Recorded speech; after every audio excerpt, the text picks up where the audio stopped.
ईशाय नमः ओम सरस्वती नमः। 8वां अध्याय।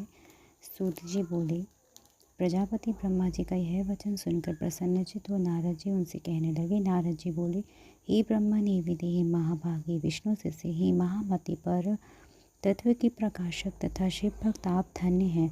हे धर्मज्ञ, आपने अरुंधति की तथा पुनर्जन्म में उनकी स्वरूप भूता संज्ञा की बड़ी उत्तम दिव्य कथा सुनाई, जो शिव भक्ति की वृद्धि करने वाली है। अब आप शिव का परम चरित्र को, जो संपूर्ण पापों का विनाशक है तथा मंगल को प्रदान करने वाला है, उसे सुनाइए। जब काम ने प्रसन्न होकर रति को प्राप्त कर लिया और ब्रह्मा उनके मानस पुत्र चले गए और तथा संध्या तप करने चली गई। उसके बाद क्या हुआ? सूत जी बोले, इस प्रकार आत्म तत्व देवर्षि नारद जी का वचन सुनकर अत्यंत प्रसन्न हो ब्रह्मा जी यह बात कहने लगे। ब्रह्मा जी बोले, हे नारद, हे विप्रेंद्र, शिव लीला से परिपूर्ण अब उस महान कल्याणकारी शिव चरित्र को सुनो। आप धन्य हैं, क्योंकि आप शिव जी के भक्त हैं।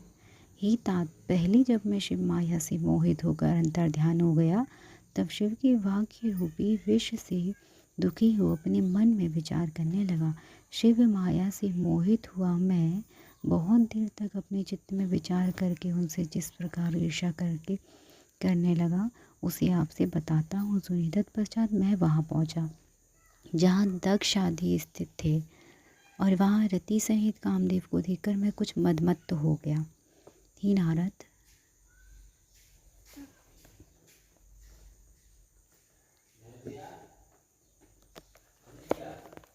दक्ष तथा अपने अन्य मानस पुत्रों से प्रीतिपूर्वक बातचीत करके शिव माया से मोहित में इस प्रकार उनसे कहने लगा। ब्रह्मा जी बोले, हे दक्ष, हे मरीचि आदि पुत्रों, मेरी बात सुनो। उसे सुनकर मेरे कष्ट को दूर करने का उपाय करो।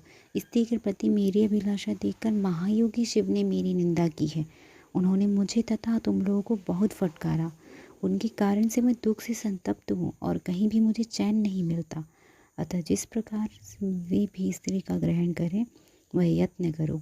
जब भी स्त्री को स्वीकार करेंगे तभी हमारा वह दुख दूर होगा, किंतु विचार करने पर मैं समझता हूँ कि यह कार्य बड़ा ही कठिन है। जब उन्होंने मुनियों के समक्ष मेरे कांता परिग्रह की अभिलाषा मात्र से मुझे धिक्कारा, तो वे स्वयं किस प्रकार स्त्री ग्रहण करेंगे? इस त्रिलोक में कौन सी ऐसी स्त्री है जो उनके मन में विराजमान होकर उन्हें योग मार्ग से हटाकर मोह में डाल सकती है? कामदेव भी इन्हें मोहित करने में समर्थ नहीं है, क्योंकि वे परम योगी हैं और स्त्रियों के नाम को भी सहन नहीं कर सकते हैं। जो प्रसंग के द्वारा भी स्त्री का नाम कदापि नहीं सहन कर सकता, तो भला वह वाणी से स्त्री ग्रहण कर किस प्रकार सृष्टि कार्य में प्रवृत्त हो सकता है? इस पृथ्वी में बड़े बड़े देवता भी माया के बंधन में पड़े हुए हैं। जो बचे हुए हैं वे विष्णु के बंधन में बंधे हैं। कुछ देवगण शंभु के उपायों से आबद्ध है। संसार से विमुख तथा एकांत विरागी सदाशिव के अतिरिक्त और कौन है जो ऐसा दुष्कर कार्य कर सकता है? इस प्रकार दक्षादि पुत्रों से रह कहकर रति सहित कामदेव को वहाँ देखकर मैं आनंद पूर्वक उनसे कहने लगा। ब्रह्मा जी बोले, मेरे श्रेष्ठ पुत्र हैं कामदेव, तुम सभी प्रकार से सबको सुख देने वाले हो। हे पितृवत्सल, तुम अपनी पत्नी सहित प्रसन्नता पूर्वक मेरी बात सुनो। हे मनोभव, तुम अपनी इस सहचारिणी स्त्री के साथ जिस प्रकार शोभा पा रहे हो, यह वैसे भी तुम्हें पति रूप में प्राप्त कर अति शोभित हो रही है। जिस प्रकार महालक्ष्मी से भगवान विष्णु तथा विष्णु से महालक्ष्मी जिस प्रकार रात्रि से चंद्रमा, चंद्रमा से रात्रि शोभित होती है, उसी प्रकार तुम दोनों की शोभा है और तुम्हारा दाम्पत्य भी अलंकृत है। इसीलिए तुम इस जगत को जीतने वाला विश्व केतु होगे।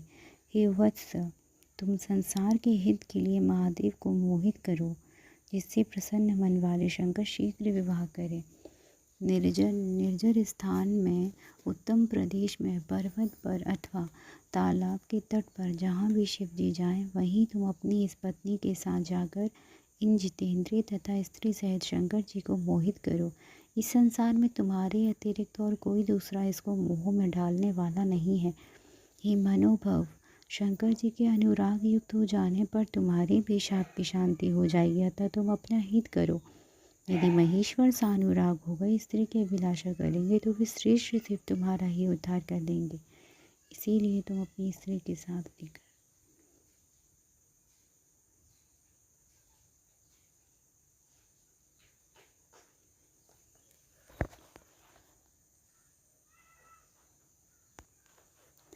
इसीलिए तुम स्त्री को साथ लेकर शंकर जी को मोहित करने का प्रयत्न करो और महेश्वर को मोहित करके विश्व के केतु हो जाओ।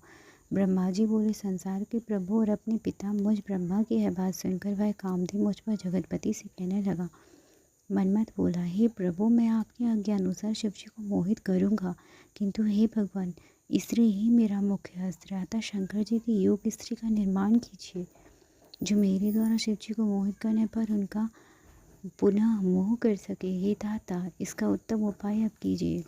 ब्रह्मा जी बोले, कामदेव के इस प्रकार कहने पर मैं प्रजापति ब्रह्मा अपने मन में विचार करने लगा कि किस प्रकार स्त्री से शिव जी को मोहित किया जाए। इस प्रकार चिंता में निमग्न हुए मुझ में जो श्वास निकला, उसी से पुष्प समूह से विभूषित बसंत उत्पन्न हुआ। उसके शरीर की कांति लाल कमल के समान थी, उसकी आंखें विकसित कमल के समान थी, उसका मुख संध्या के समान उदित हुए पूर्व चंद्रमा के समान मनोहर था, उसकी नासिका भी बहुत सुंदर थी, उसके चरणों में सींग के समान अवर्त थे। अब घुंघराले और काले केशों से शोभायमान हो रहा था। वह संध्याकालीन सूर्य के सदृश जो दुकुंडलों से वह सुशोभित था, मतवाले हाथी के समान उसकी चाल थी।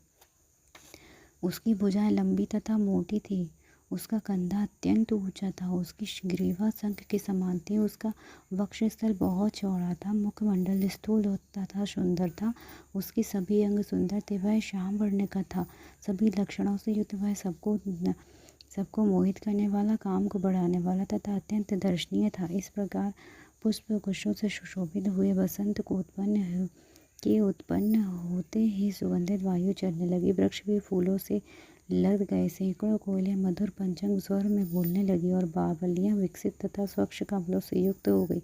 इस प्रकार उत्पन्न हुए उस श्रेष्ठ बसंत को देखकर मैं ब्रह्मा कामदेव से मधुर शब्दों में कहने लगा।